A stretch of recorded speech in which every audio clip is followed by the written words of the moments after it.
పొలంలోనేమో ఆ చిన్నది కేకలు వేసినను, ఆమెకు రక్షకుడు లేకపోయాను. ఊరిలోనేమో ఈ చిన్నది రక్షకులు ఉన్నను, కేకలు వేయలేదు. అది కాంట్రాస్ట్. పొలంలో చిన్నది, మానభంగం అయిపోయిన చిన్నది, కేకలు వేసినా రక్షించేవారు లేకపోయింది కదా. కానీ ఊర్లో నేను నాశనం అయిపోయా, నేను పాడైపోయినని సన్నాయి నొక్కుతుంది, పనికి మాలింది. చుట్టూ రక్షకులు ఉన్నను ఈమె కేకలు వేయలేదు. కేకలు వెయ్యని పాపమును బట్టి ఆమెను రాళ్లతో కొట్టి చావగొట్టండి. తేటగా బైబిల్లో ఆ మాట దేవుడు రాశాడు. 24వ వచనంలో, ఆ చిన్నది కేకలు వెయ్యక ఉన్నందు చేత ఆమెను రాళ్లతో చావగొట్టాలి. ఎందుకు అరవలేదు నువ్వు? నన్ను బలవంతం చేశారంటావు నువ్వు. ఎందుకు అరవలేదు నువ్వు? Why have you cooperated? You call it a rape? It is not a rape. ఇద్దరు కలిసే తప్పు చేశారు. ఒకడు మానభంగం చేయడానికి వచ్చినప్పుడు కేకలు వేయకపోవుట క్షమించరాని పాపము. ఒకవేళ కేకలు వేసినా ఎవరు వచ్చే స్థితి లేనప్పుడు నీ మీద దేవుడు జాలి పడతాడే తప్ప నిన్ను నేరస్తురాలిగా ఎంచడు. నువ్వు ఒక విక్టిమ్వే. ఎక్కడో ఊరికి దూరంగా నీ మీద అత్యాచారం జరిగితే you are a victim, not a culprit. But in the village, if you are raped and you did not raise your voice, then you are not a victim, you are a culprit.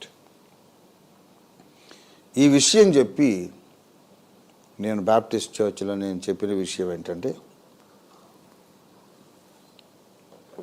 బైబిల్లోని భౌతిక ప్రపంచ సంబంధమైన ప్రతి ఆజ్ఞకు ఒక spiritual dimension, spiritual angle ఉంటుంది, spiritual application ఉంటుంది. ఇక్కడ ఈ చిన్నది ప్రతి విశ్వాసికి ప్రతీకంగా కనబడుతున్నది. అప్పుడు నాకు 19 ఏళ్ల ఏజ్లో నేను చెప్పిన ప్రసంగం ఇది.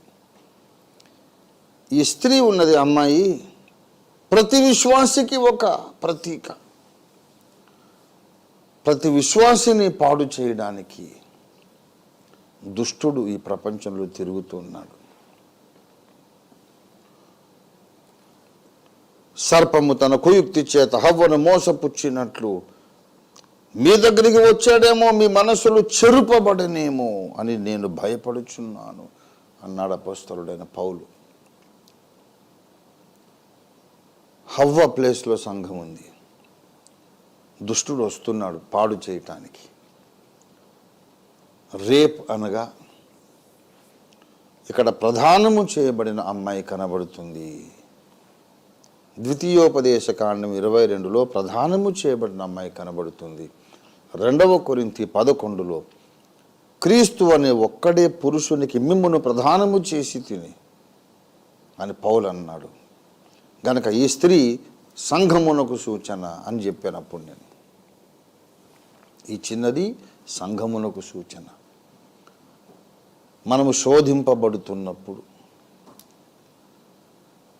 శోధనకు లొంగిపోయి బ్రతుకు పాడు చేసుకొని నాకు తెలియదండి ఇలాగ పాడైపోయాను అని చెప్పొద్దు. దేవుడు ఒప్పుకోడా వాదన. ఎందుకంటే ఈనాటి సంఘము, ఈనాటి విశ్వాసి పొలంలో లేరు, ఊర్లో ఉన్నారు అని కంక్లూడ్ చేశాను. ఈనాడు నీవు పొలంలో లేవు. పొలం అంటే రక్షించేవాడు లేనటువంటి నిర్మానుష్య ప్రదేశం. అక్కడ లేవు నీవు. రక్షకుడు నీకు అందుబాటులో ఉన్న ఊరిలో ఉన్నావు. ఓ విశ్వాసి, నీ మీద దాడి జరుగుతుందా? నువ్వు కేకలు వేయకపోవడం నీ తప్పు. నీ విశ్వాసం పాడైపోవడానికి, నీ వ్యక్తిగత జీవితంలో భౌతికంగా శారీరక పరిశుద్ధతను పాడు చేయటానికి దుష్టుడు కొన్ని సిచ్యువేషన్స్ ప్లాన్ చేస్తాడు.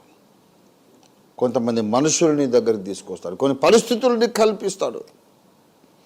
నీవు పాడైపోవటానికి, నిన్ను పాడు చేయటానికి, ఆత్మీయంగా పాడు చేయటానికి, నీ విశ్వాసాన్ని పాడు చేయటానికి, నీ విధేయతను పాడు చేయటానికి, నీ ప్రార్థన జీవితాన్ని పాడు చేయటానికి, సత్యము నుండి నిన్ను పక్కకు తొలగించడానికి దుష్టుడు నిరంతరం ప్రయత్నాలు చేస్తూ ఉంటాడు. ఎప్పుడైతే నన్ను పాడు చేయటానికి కొన్ని శక్తులు పనిచేస్తున్నాయని నీకు అనుమానం సోకిందో, నీకు అర్థమైపోయిందో, నీవేం చేయాలంటే కేకలు వేయాలి. రక్షకుడు నీకు అందుబాటులో ఉన్నాడు. కేకలు వేయడం అంటే మోకరించి ప్రార్థన చేయడం. శోధనలో ఉన్నప్పుడు నువ్వు ప్రార్థన చేయాలి. తప్పు చేయక ఇక తప్పదేమో అనే పరిస్థితి వచ్చినప్పుడు మోకరించి కేకలు వేయాలి.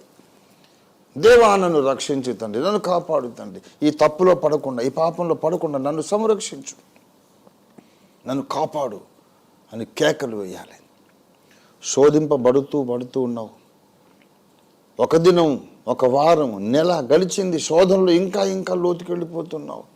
నువ్వు ప్రార్థన చేయడం లేదు. ఆఖరికి శోధనకు లొంగిపోయావు, పాపం కూడా చేసేసావు. దానికి కారణం నీవే, నువ్వు కేకలు వేయకపోవడమే. ఊర్లోనే ఉన్నావు బాబు నువ్వు, అమ్మా నువ్వు ఊర్లో ఉన్నావు, అడవిలో లేవు. దుష్టుడు నీ మీద దాడి చేస్తున్నప్పుడు నువ్వు అడవిలో లేవు, ఊర్లో ఉన్నావు. రక్షకునికి సమీపంలో ఉన్నావు. సంఘము ఉన్నది, కాపరులు ఉన్నారు, ఇతర విశ్వాసులు ఉన్నారు, సహవాసం అవైలబుల్గా ఉంది, సమాజ కూటాలు జరుగుతూ ఉన్నాయి. నువ్వు అడవిలో లేవు, ఊర్లో ఉన్నావు. కేకలు వేయచ్చు. ఎక్కువ శోధన కలుగుతుంది. ప్రార్థనా పరులని ఇంకా 2-3 సహోదరులను కలుపుకొని, రండి బ్రదర్ మనం కొంచెం ప్రార్థనలో గడుపుదాం, ఒక వారం దినాలు 10 రోజులు అని ఎందుకు ప్రార్థన ప్రతిష్ఠించుకోలేదు? మీ సంఘ కాపరి దగ్గరికి వెళ్ళి చెప్పి ఎందుకు ప్రార్థన చేయించుకోలేదు? సంఘంలో ప్రార్థనా పరురాళ్ళైన తల్లులు ఉన్నారు, ఎందుకు ప్రార్థన చేయించుకోలేదు?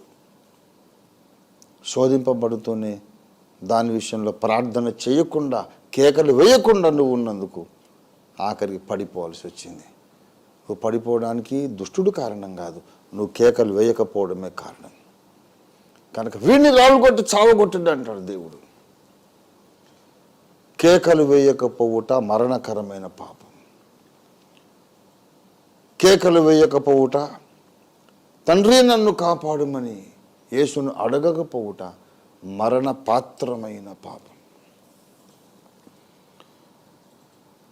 స్త్రీ అయినా పురుషుడైనా క్రీస్తుకు ప్రధానము చేయబడినటువంటి చిన్నది ఈమెతోనే సమానం. నిన్ను పాడు చేయటానికి దుర్మార్గులు తిరుగుతున్నారు.